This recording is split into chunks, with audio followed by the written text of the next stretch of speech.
Hello and welcome. I am Scrapperlock and this is City of Heroes. We are with our level 43 Brute Liberty Lass and about ready to get on a story arc. Hang on, I'm going to sneeze. Sorry, I was able to hit the mute button but not hit pause fast enough. It's a little hard to hit pause because I got to alt tab out into another application. So we're going to Atlas Park. I guess we can go through the base. I do want to just mention I may have to pause in the middle of this if I get a phone call from my HVAC people. As I mentioned in the video I shot yesterday, they installed a new air conditioning system, and at the time I was recording, it was working.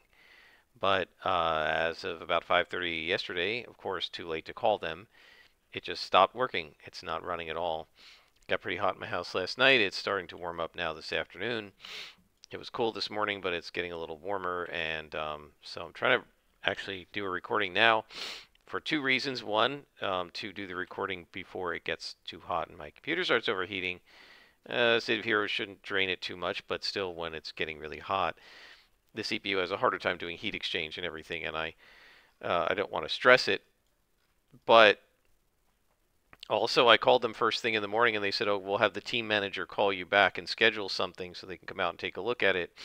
And it's now like 2 o'clock in the afternoon, and they haven't called me.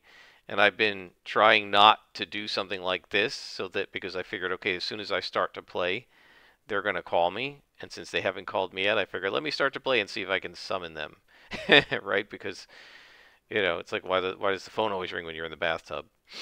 Okay, so we are level 43 now. And we're on a new story arc for Janet Kellum, which involves the Cray.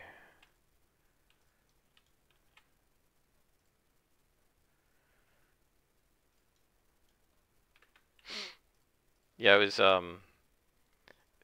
role-playing game news. I was apparently I can't remember, one of the YouTubers that comments on D&D put out a video asking, is D&D no longer a monopoly the way it used to be?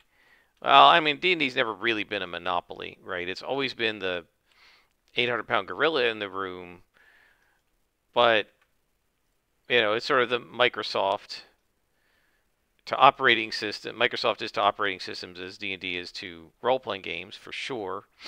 Um, but yeah, I guess what they're asking is with all these other role-playing games starting to get a lot of attention from, I guess, YouTubers and come on, YouTubers and oh, he taunted me. I didn't see him over there.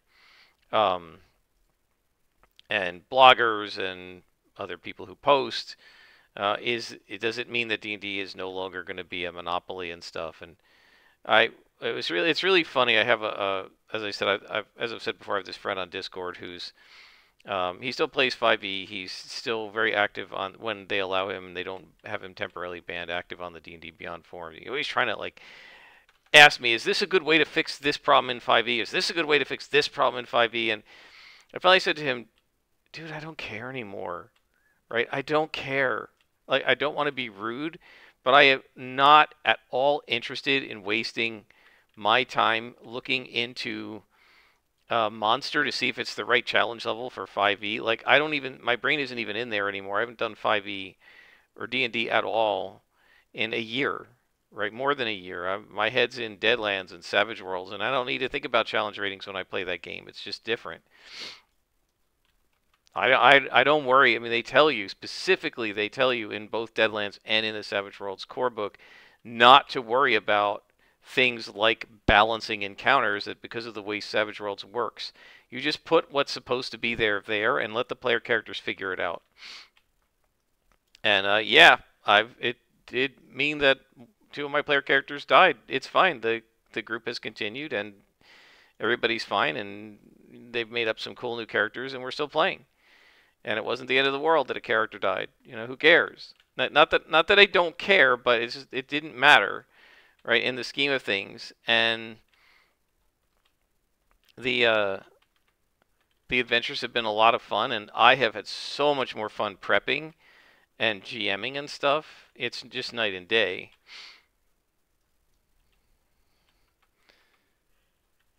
Alright, so let's see. If he's going to probably taunt me anyway, let's just attack this guy.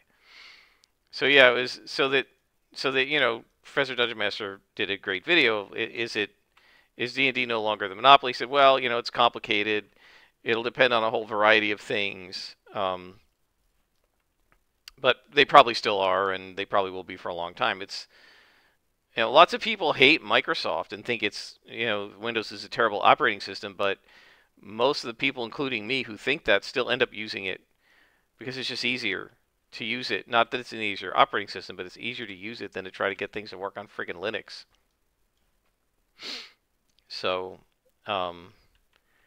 what game was it that I was interested in playing? Was it X4?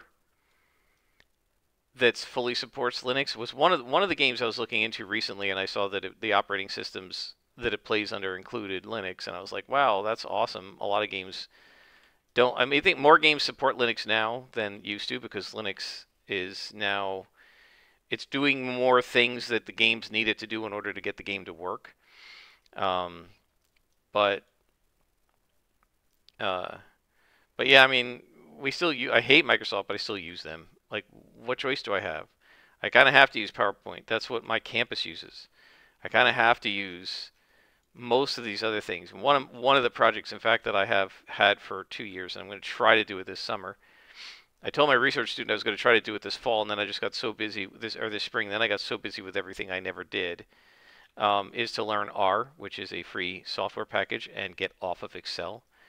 I'll probably have to still turn things into Excel spreadsheets to deal with my colleagues, but I would love to get off of Excel. I used to use SAS, and I used to use MATLAB, but you have to pay for licenses to those things, and I've had to let those licenses lapse, particularly MATLAB lapse.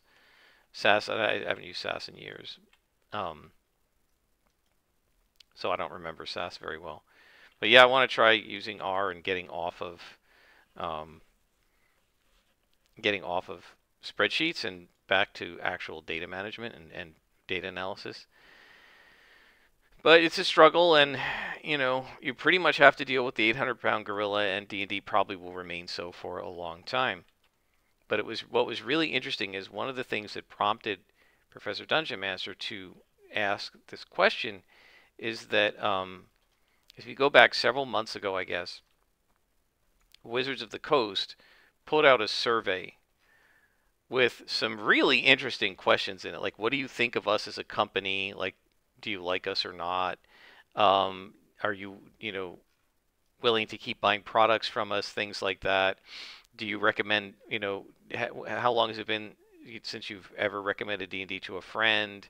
Do you intend to keep playing D&D?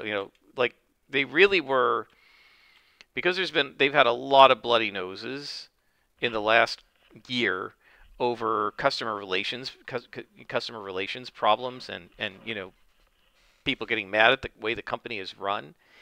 Hasbro's had some problems as a larger company, and then Wizards of the Coast has had trouble both with D&D and with Magic the Gathering, between the OGL scandal and the Pinkerton scandal. And again, look those up if you don't know what they are and you're interested. Presumably, if you're interested, you already know what they are. And then D&D itself has had trouble, both with the OGL scandal and then with a whole bunch of stuff. It hadn't happened yet when they made the survey, but just last week they screwed up. They changed their marketplace, and people are furious at what they've done without any warning. Just take the a la carte purchasing option away from people who liked it. Obviously trying to strong arm people into buying what you want them to buy instead of letting them buy the product because they like it. And so, it's been pretty messy at Wizards of the Coast. And so some time ago, they put out a survey, but they didn't disclose the results of the survey. So Bob Worldbuilder, who's another one of these D&D YouTubers, put out a survey. He basically put the same questions into into SurveyMonkey or something, and then he put it out to his followers on Twitter and Facebook and stuff. And the guy's got a lot of followers, certainly way more than I do, and 10,000 of his followers took the survey. Now, this is not, and he admits it, and not a representative sample of all the people who are role players and fantasy role players and D&D players, right? Obviously, there are huge numbers of people who are just playing these games la da da da da, and don't get involved in the day-to-day, like, I don't want to say politics, but the blogging and the posting and the YouTubing and all of that stuff, right? There are thousands and thousands of D&D players who don't even know what the OGL scandal was, right? They just play every week and they're not paying any attention. And I think some of my players are like that, right? They just play every week. They happily accept whatever Wizards of the Coast does. It doesn't occur to them that what Wizards of the Coast is doing is terrible business practices. They may not be aware that they just took all of the, what do you want to call it, a la carte options off of the marketplace. If they were aware of it, they would probably just shrug and say, oh, well, whatever, I didn't usually use that feature anyway. Or, oh, well, I don't mind buying whole books. And, oh, I rebuy the books digitally after buying them on paper anyway, so I don't care, right? There are lots of people who were completely ambivalent about all that stuff, and they're just playing the game and having fun, and as long as they do, they don't care about any of the rest of it. None of those people are fans of Bob World Builder, and none of those people are the ones who are going to take the survey. On the other hand, those are also the people who weren't going to take the survey on D&D Beyond, right? They're not reading the forum. They use D&D Beyond to just keep their character sheet and read the rules, right? Whatever, that kind of stuff. You can see it because the site has millions and millions of users, but the forum is not very active for a site that has millions and millions and millions of registered users, and only a few thousand posts maybe are made a day, if that, which means that out of, say 1 million people that could make posts, only like 1,000 are making a post each day, which means way more than 99% of users don't make posts, and probably way over 90%, probably closer to 99%, don't even read the forums or even know they're there. They don't even care. They don't pay any attention to it. It's just not part of their day, right? They go to D&D Beyond to play their games. They use it as a VTT, and they're no more active in that community than I am active in the Foundry community. I pay almost no attention to it. I'm a member of the Foundry and Forge Discords. The Forge is my host, and Foundry is my VTT, only to get actual important news, and I don't get their alerts. Like like on Discord, it doesn't tell me when there are new posts because there are just too many new posts, right? Because they're huge communities, and I don't want to constantly be getting beeps from Discord. So they don't tell. I don't know when there are new posts. I go in there and check once in a while. I will just go in and look at the announcements to see when's the new version of the software coming out. When does the Forge recommend updating? If I'm having trouble connecting to the Forge, I will go and see, is there a general problem in North America servers or something like that, right? But otherwise, I don't pay any attention to it. If there's any sort of, like, what do you want to call it, politics or controversy going on with, like, the guys at the Forge, the guy who runs the Forge, I have no idea, because I'm just blissfully ignorant, and I'm just using a service that I like, and they're doing fine by me. And so, if there's some sort of controversy over how they're charging money, or their tiers of charging, or the way they allocate memory to servers or something, I have no idea, because I'm not paying any attention to that. And that's the way most people are. They're just blissfully ignorant. I'll admit I'm blissfully ignorant of pretty much everything having to do with either Foundry or the Forge, other than, I know how to make it work the way I need it to work, right? But in terms of the structure of the politics of the thing, and like who the people are who run it, and whether they're in or out of favor with the general population of gamers, I have no idea, right? I really have none. And that's the way most people are, I think, with their games, with D&D, and so on. And so those people are not the ones taking the survey. So there's really no way to know how the overwhelming majority of gamers feel about, like, just the run-of-the-mill gamers, not like the people who were in the know, but the run-of-the-mill gamers, and how they feel about the games that they're playing and the company and stuff. Really, the only way these companies ever find out if people like it or don't like it is with canceled accounts and stuff. There's really no other way for them to discover that. Because the really vocal people, everybody knows, including the companies, that those folks only represent a tiny percentage of the audience. And it's actually bad for companies, because there isn't a good way for companies to find out how things will be received unless they do a massive amount of work to go out of their way and recruit into a survey or a focus group the sorts of players who wouldn't normally answer a survey or join a focus group. They're always going to get the same like hardcore fanatic type fanboy types and fangirls or whatever. The really hardcore folks are going to be the ones that are going to be answering the surveys. That said, it's all we have. Oh, Paragon Protector.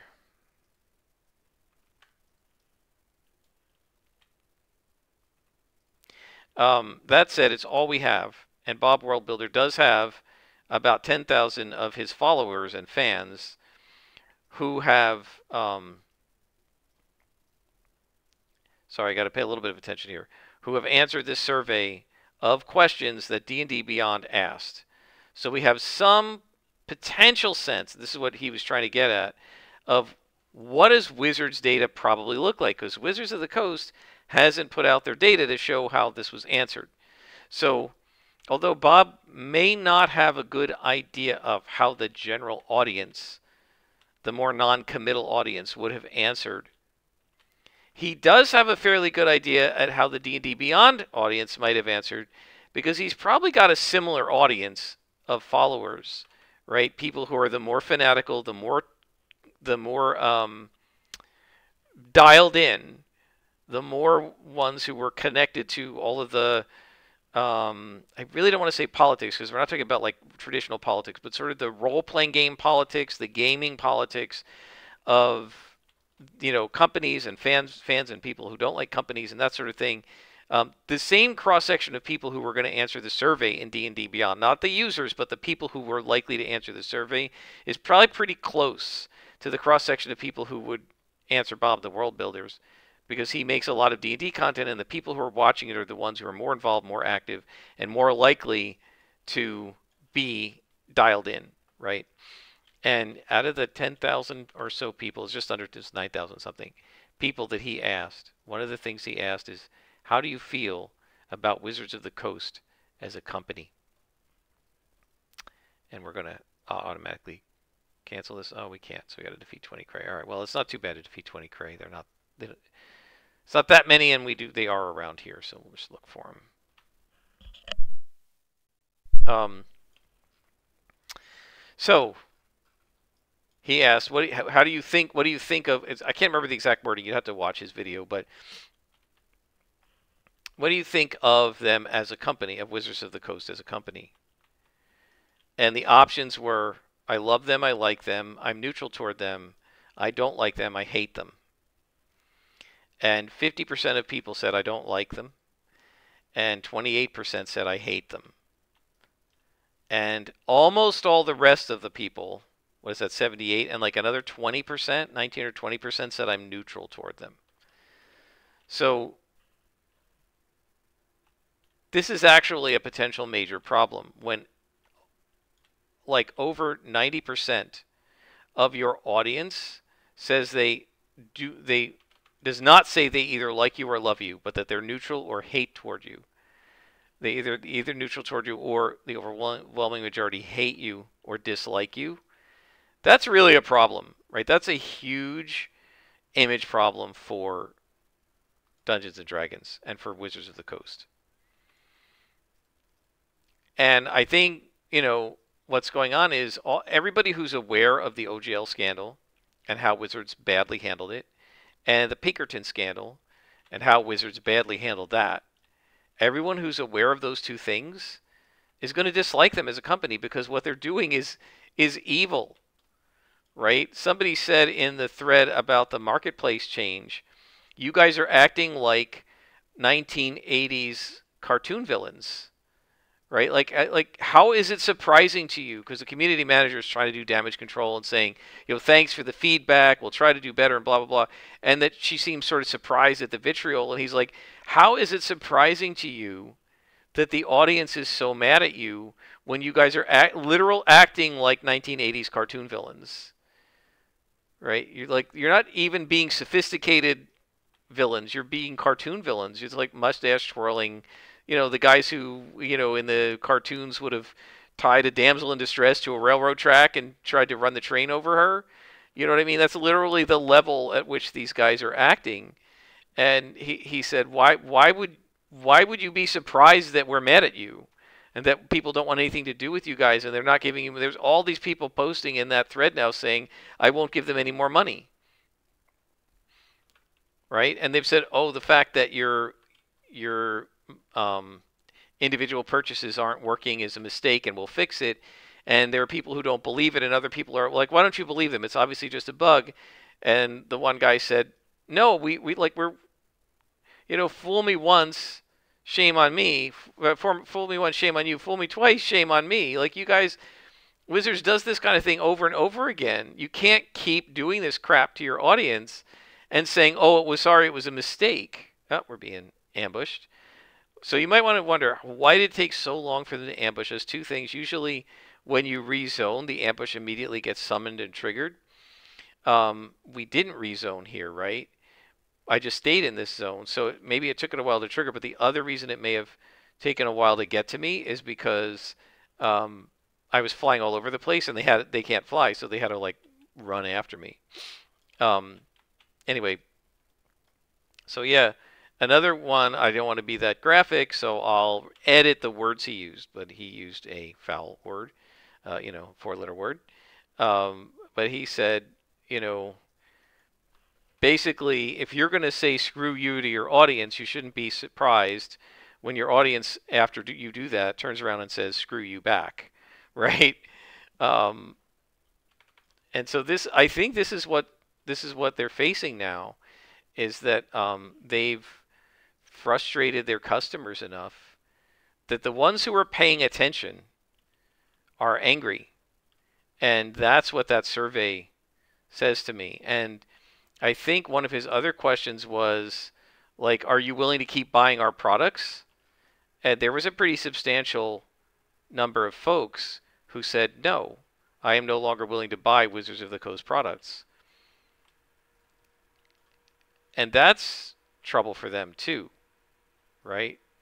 Because these people aren't going to stop spending money, right?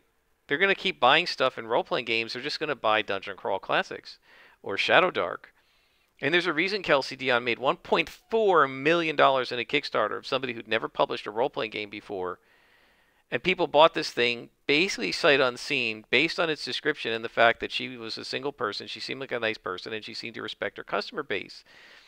And people are like, I want to support this. I want to support a game designer who's doing this for love and doing it and who respects and cares about their customer base. We talked about this before with City of Heroes and the anniversary and other times when I've talked about the COH developers. Yeah, they weren't perfect, and yes, they wanted to make money, but they overall gave the impression that this was a labor of love.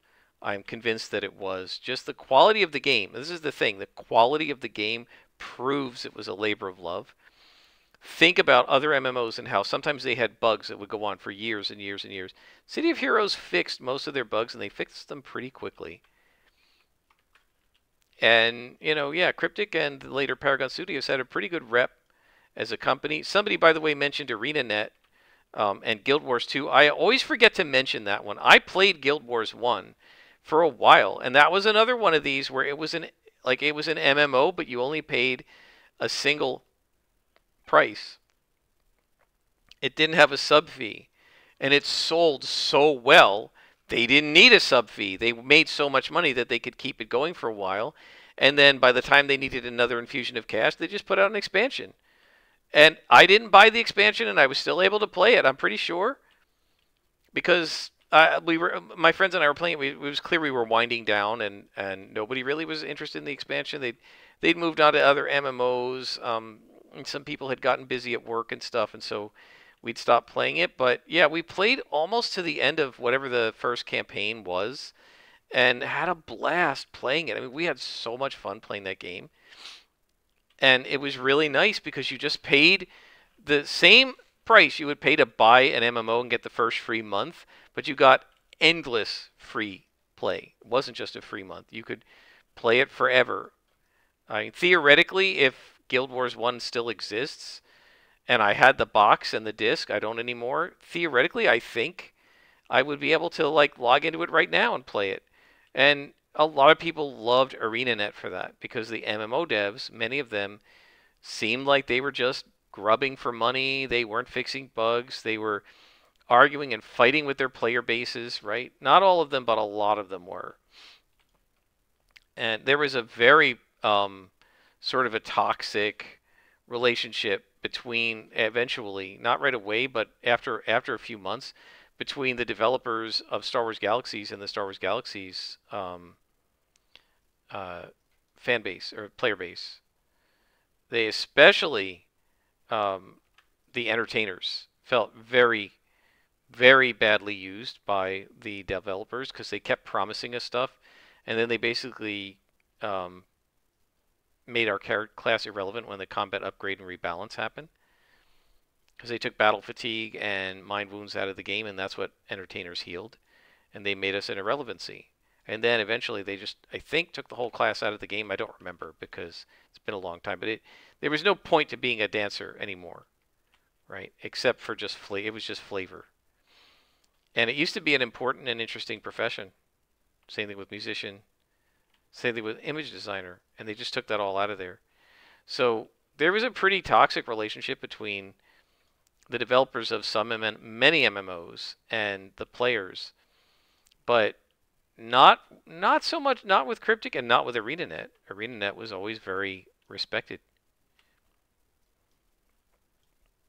And I don't remember all, of the things that people were doing, but I do remember there were several things that like other MMOs were doing that were ticking off their players, and ArenaNet just didn't do them. And I don't know if it's because it wasn't a subscription-based game, or whether it was just that it was a labor of love for them, or whether they just realized that players don't like this, let's not be stupid enough to do it, And so, yeah, I would say that although Wizards of the Coast is, it's sort of like Microsoft, right? I'm sure if you did a survey of people who use Windows products or people who use computer products and you asked them, what's your relationship to Microsoft? A lot of them would say, don't like Microsoft. I'm neutral toward Microsoft. There are probably very few people who would answer a survey like that and say, I love Microsoft or I like Microsoft. So it's still possible to make money even when people don't really like you as a company, but it's a heck of a lot easier to make money when they love you. And people are showering Kelsey Dion with money, and if she announces a Shadow Dark sequel, I will be in the Kickstarter along with probably 10,000 other people, and she'll make another $1 million. His fans love Brandon Sanderson, and they're basically throwing money at him, right? Anything he wants to do, any project he comes up with, any leather bound he makes, any collectible, any signed item, and they're just like shoveling money at him. Here, take our money, please take our money. And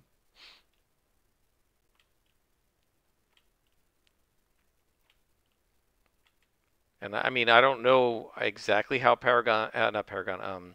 Pinnacle Games is doing, but they seem to be doing pretty darn well because their customer base is the same way. Anytime they do a Kickstarter, they get hundreds of thousands of dollars for it. Their stuff sells out. You can't get a lot of their stuff in print because it's sold out.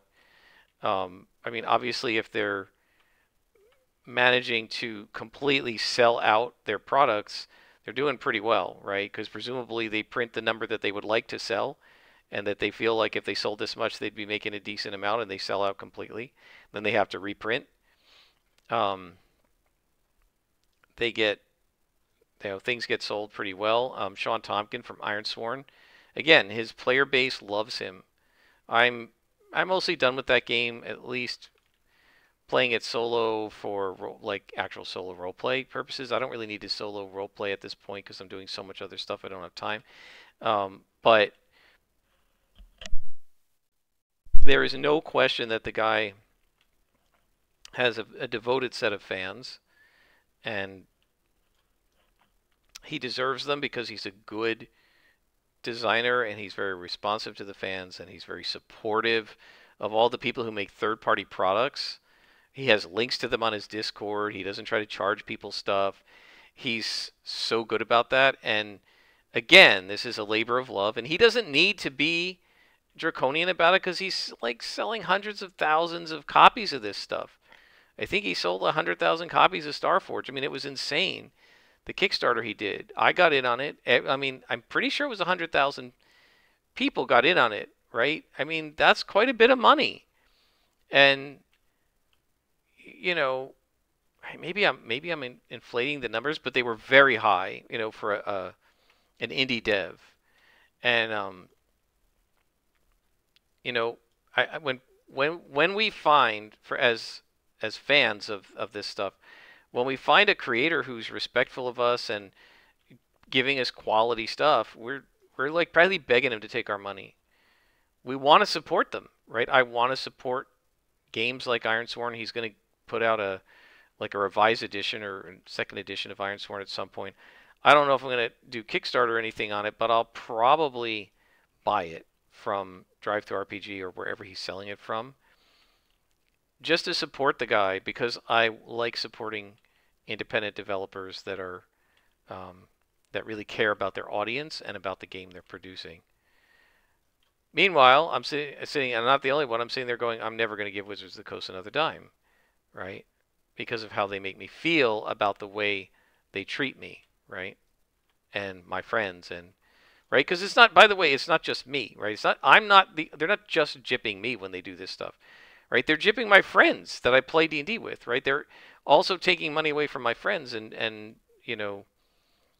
um, ruining my friends' experiences and charging my friends more money than they should for these products and giving them less in return for it, right? So it's now you're not just affecting me, you're affecting people I care about. And that makes it even worse, right? At least for me. So, yeah, I would think that Wizards of the Coast would probably be very concerned. If I were them, I would be concerned about these numbers. And I would be very concerned. Now, Professor Dungeon Master doesn't agree with me. He said he's not that concerned about Matt Colville and Matt Mercer's role-playing games, Daggerheart and the MCDM role-playing game. They don't have a name for it, I don't think, yet.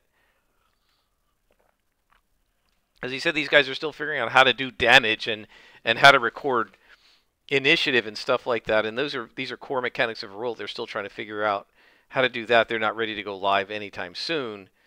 Like, I don't know that that matters, right? Yeah, they may not be ready to go live now, but but the both of those creators have very loyal fans who are current D&D players, but also are aware that the people who create the stuff at Critical Role and the people who create the stuff at MCDM are a lot more respectful of their audience than Wizards of the Coast is, right? And so, they could be losing a lot of people to these other games. Now, Professor Dungeon Master doesn't think so. He said those other games seem to be trying to fill the same niche as D&D, which is basically superheroes in medieval times, essentially. And that's what 5th edition is kind of designed to be, where your character is like this, right? You have almost like superhero, and you're playing a superhero in a fantasy world. And he said, they'd be better off if they had differentiated themselves in some way, but I don't know that that even matters, right? Because a big chunk of what affects a lot of people's purchasing is how they feel about the company.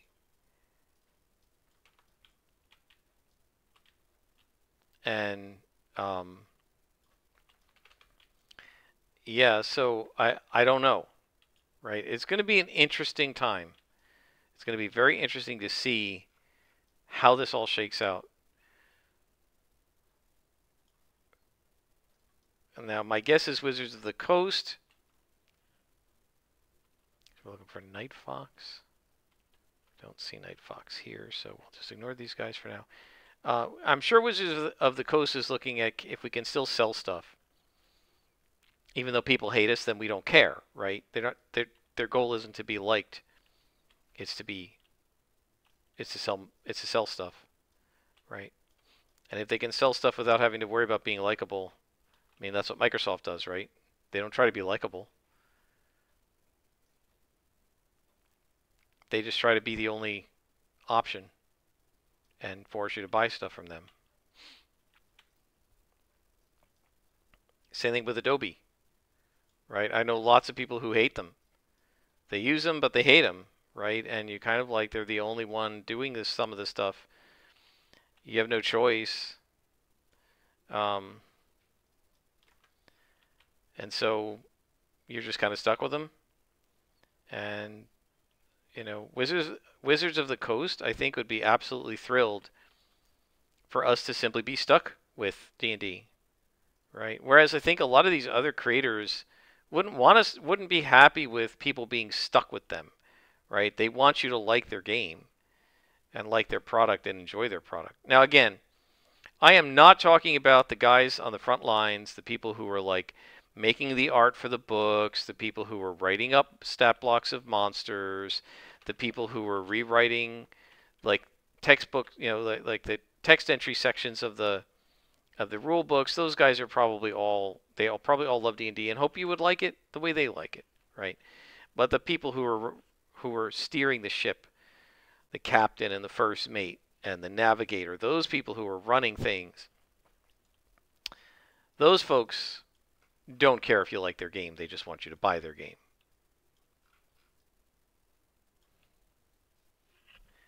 And those are the people who should be a little concerned. What is going on here? Why did the friends list pop up? I must have hit something. All right, folks, I think that's enough for today. Let's talk to Janet. And we're still on the run. Still fighting the Cray. And until next time, I am Scrapperlock, and this has been City of Heroes.